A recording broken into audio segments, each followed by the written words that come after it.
Welcome back to Temper Customs, and on this episode we are going to dig into this rear differential, this AMC 20.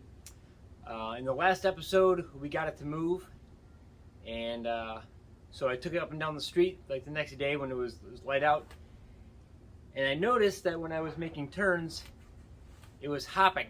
The back end was kind of hopping and kind of making a squeaking noise. And I am uncertain, but I am assuming someone turned this rear end into a Lincoln locker. Which, if you don't know what that is, that means someone has welded the spider gears in this differential together to make a posi rear end. Which is great if you're going off-roading, but not great if you're going to be daily driving it on the road. So I do know there was oil in it when I got it because it leaked out all over the ground and I had to put a new pinion seal in. So I know it shouldn't be a rusted mass back there. If I take it and spin the tire, it turns nice and free, but the other side is turning the same exact direction. I had my son hold it and he couldn't hold he couldn't stop the rotational forces. So something is going on in the back. I don't know if it's got some kind of a locker back there, but I don't know. So you're going to find out along with me what's going on back there, and I do have two other differentials over here that if I have to pull ring and pinion sets, which I really don't want to do, but if I have to, I can pull ring and pinions out of some of the other ones that are here to replace this, or just go to a different axle altogether. I do have another centered differential AMC 20 that came with a frame that I just got, but I literally just took all the brand new brakes off of the axle that came on Ruby, had brand new brake cylinders and everything, and I just reinstalled that all on these, so I'd have to pull it all back off and put it onto one of these other ones. And the other two axles that I have both have two-piece rear axles, which again, for what I'm going to be doing with it, probably not a problem. But this axle is one-piece axles for the AMC 20. So, until I know what's going on, I'm not going to assume. Maybe there's just something stuck in it. But let's climb underneath it. We'll take the cover off. Might as well change the gear oil anyway. So let's see what's going on down here.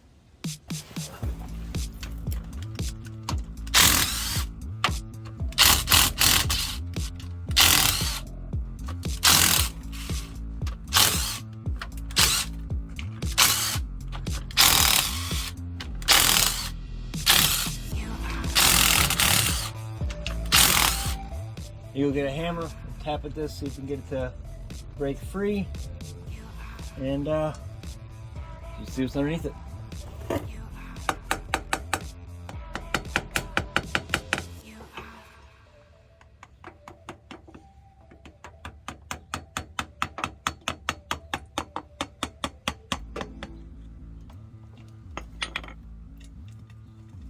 Well, dry. No, nope. Oh, gear oil's coming out.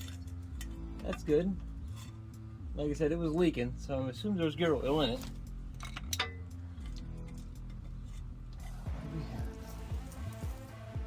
Yep. We have a Lincoln locker. Lovely. Well, good news is it's nice and clean in here, which means it hasn't had a ton of water in it. But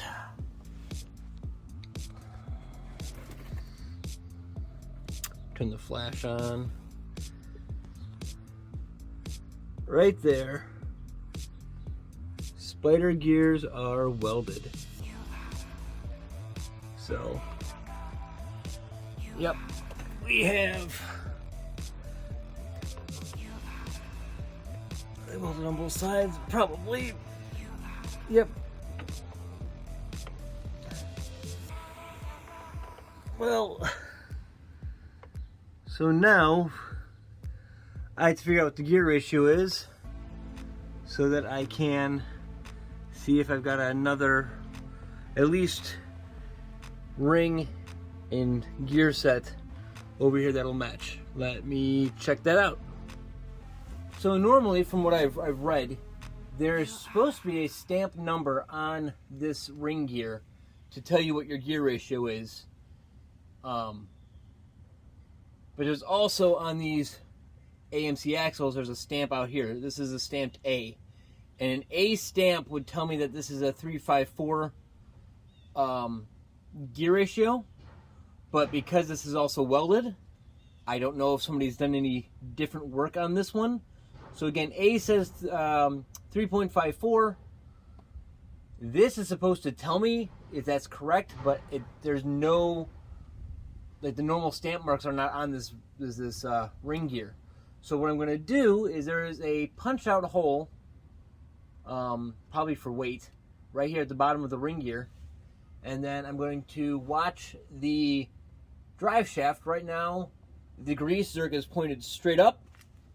So I'm going to spin the rear end, and I'm going to count how many times this goes around compared to how many times the drive shaft goes around. And that will tell me my gear ratio. So right now, if we have this mark, this little drill spot right at the case, and my drive shaft is pointed straight up, I will turn it.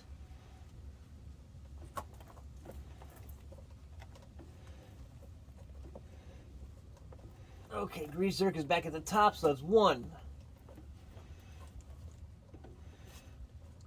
Grease zerk is back at the top, that's 2.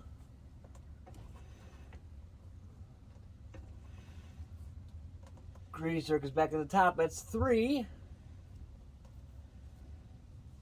And my hole is at the bottom, exactly where it was. My grease zerk is just past bottom, just at the very bottom. So I would have to say this is a 3.54. It's the next one I think is 3.75 or something like that, or 3.73. So that would put it almost directly the other direction. So I'm going to say this is a 3.54. So let me go look at the other axles that I have. Okay, these are my other 2 rear axles. This is the one that came out of Ruby. This is a narrow track with the offset differential. This one I can't find a stamping on. This one is the one I just got out of the rusted out frame I just picked up with the new engine for Ruby. This one I think is either D or B. The stamping's really not great. I think it's a B, but it could be a D. So we're just going to do the same thing again. We will rotate this around till we figure out what our ratio is. Okay, I went to the forum and I learned something new. You have to spin both sides. I didn't realize that, but because I'm only spinning one side, I'm cutting the rotation in half, so you got to spin it twice. So this one is a 3.54 because 1 3/4 is going to be a 3.5. So this is probably, I can use this carrier or this differential if I have to, and this one is probably a 2.73 or 2.72. So this one will not work, but it's good to know because the front axle I'm going to be putting in, that's the match to this one, is also going to be that. Though, running the 3-speed, I probably want this differential.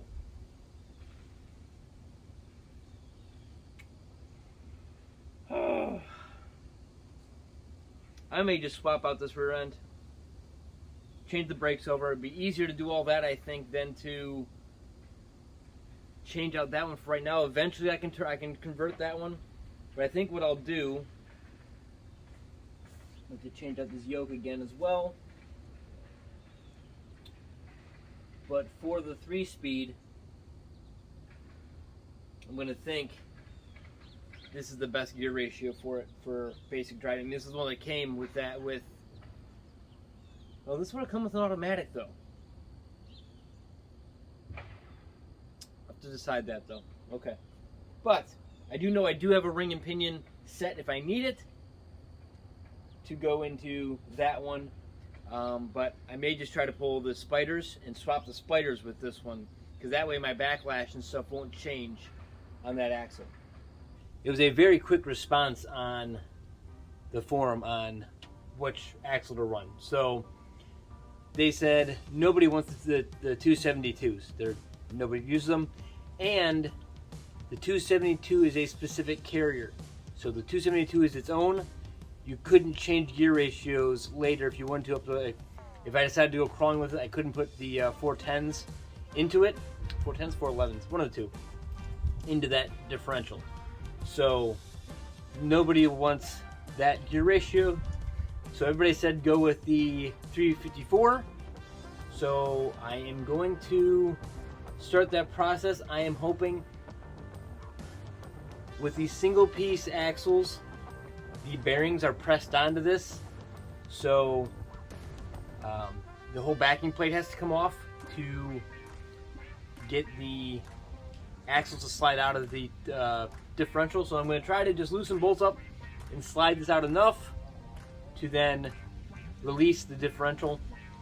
And then if I can get the spider gears out, we're going to get the spider gears out, and I will pull the spider gears out of the other 354 that I have and reassemble it, and hopefully it'll be just fine. So that is the plan. I doubt it's going to go to plan. I am going to have to undo some of these brakes. There's 5 bolts behind here, and one of them, I think 2 of them are behind the spreader bar back here. So let's get to it and see how far we get before this weather comes in, and you know, do what we can do.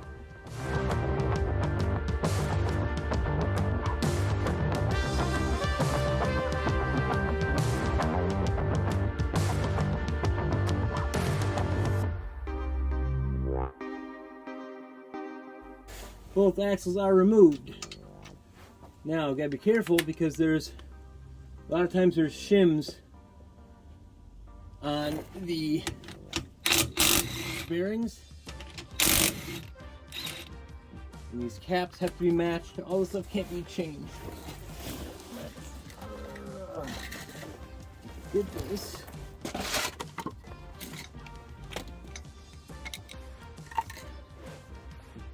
And let's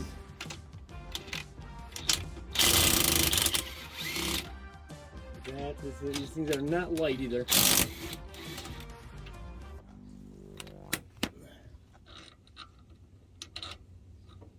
Okay. One cap off for that side. These are labeled up and down, so we shouldn't get that confused.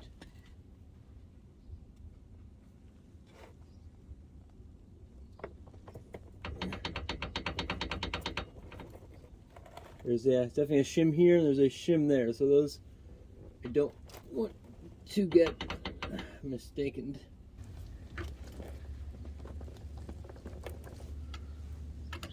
We can gently get this out of here.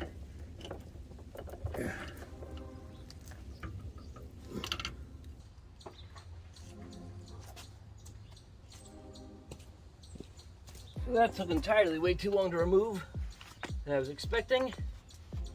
But I don't think I damaged anything. Nothing looks bad, no, didn't damage any teeth. That's good. So I'm going to remove these bolts, take the ring gear off, then try to knock this pin out, and that should allow me to comes out, usually from this side, knock that pin out, and then hopefully I can get the spider gears to come all the way out. I hope. It's moving really easily, so I'm not concerned. There we go.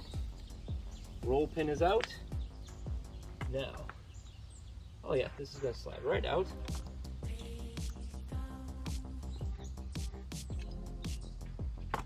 Pin there. Now. Yeah, okay, so I'm gonna come in here now and actually cut these.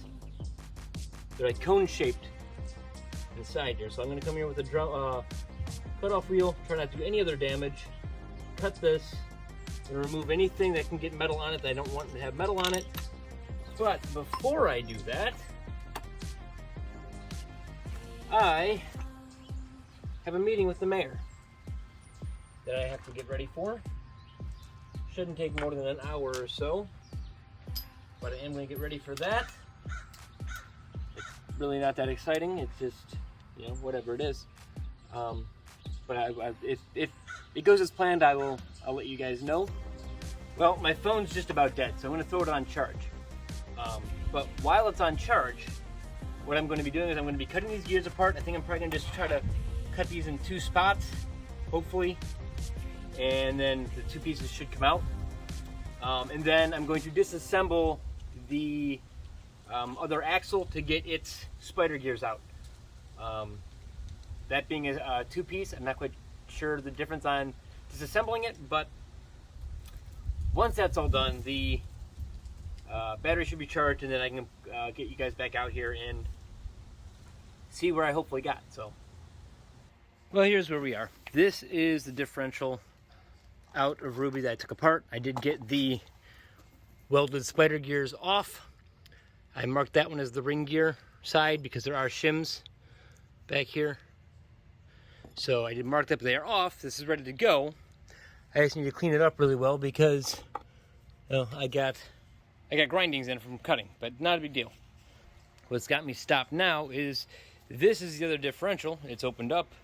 These spider gears are in good shape, but there's a special puller to pull this axle. I've been beating on it, figuring like I don't care if I damage this because I'm not going to need it again. If I ever do the axle, it'll go back to a 1-piece, but just beating on it's not doing anything. So there's a puller that goes somehow like into these holes, into these holes here, I guess, and then you pull the axle out. So I'm gonna have to track down that tool. Day 2 on this project, and the sun is already set. Just got home from work, and trying to get these spider gears out of the other AMC 20 with the 2-piece axles, and you need a special tool. I think I talked about this to pull them. So I stopped at Advanced Auto Parts, and they have a puller tool. So this is the tool I grabbed, and this is the puller for what you would use. But on an AMC 20 with the 2-piece, this doesn't work. Even with the nut out of the way, there's not enough space to get this down to the studs to bolt it on. I did see a guy who used the same tool, and there's these holes there and there. Wait, nope, not there. There, and a third one, and he screwed a bolt into them, and then just kind of had the tool like hanging way out here, and he pulled it. So I was like, okay, I can do that same thing. Someone broke the bolts off in mine. One of them is cleared, the other ones have broken bolts off. So then what do you do? Well, something I should have done yesterday, I probably would have had this project done. Hold on. I'm not sure why my brain doesn't always work sometimes, but with the 5 bolts out, I was trying to beat on the edge of this thing and get it to come out. You just can't get a good angle on it. So, yesterday I'm like, I'll get the puller tool. Didn't work. And then 3 seconds later it dawned on me that there's a huge hole in this for the master cylinder. If you put a punch through there, or in my case, an impact extension, you can just hit the back of it and it drives it right out. We're going to try it on the other side and see if it works over here as well. Put it behind here. And there we go. Yep, not all the way out yet. Literally, I could have had this project done yesterday.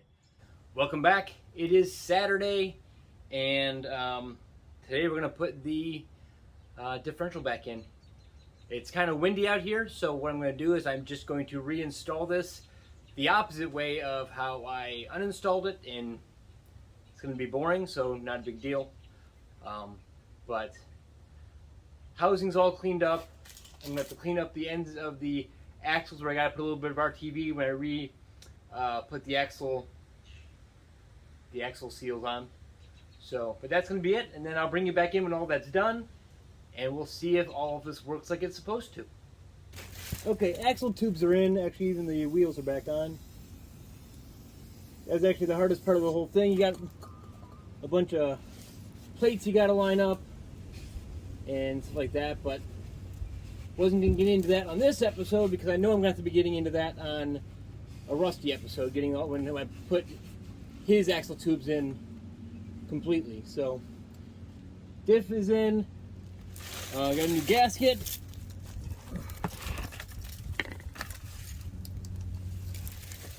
Cleaned up the diff housing with the gasket seats. And I'm going to use my favorite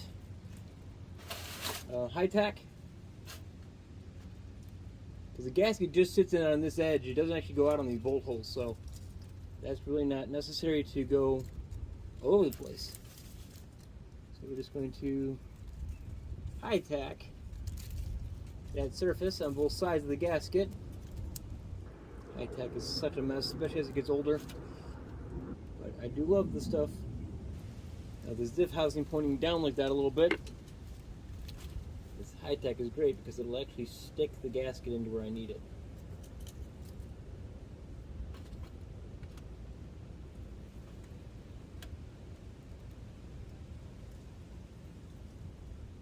There we go, the gasket's in.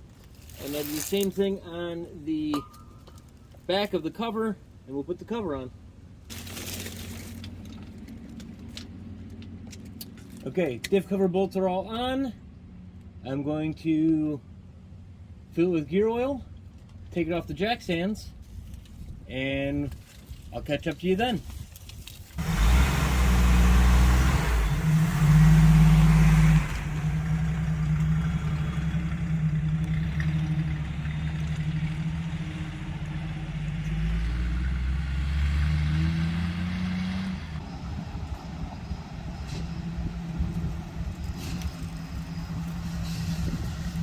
Brakes are next.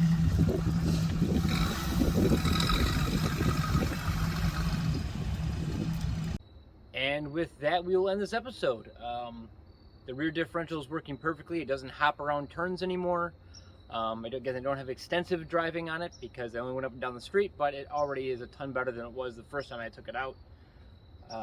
Next up on this is probably going to be get the electrical put in. So I have brake lights, headlights, that kind of thing. And I will probably, hopefully, bring you guys in for that one. It's kind of going to take a little bit of time. Some of the wiring to the back is run, and I think I have the majority of the wiring for the front ready to go, but it's kind of hacked up. So that will hopefully be the next episode you see on Ruby. We'll be doing her electrical. Thank you all for watching. Please remember to like, comment, and subscribe, and I hope everybody has a great week.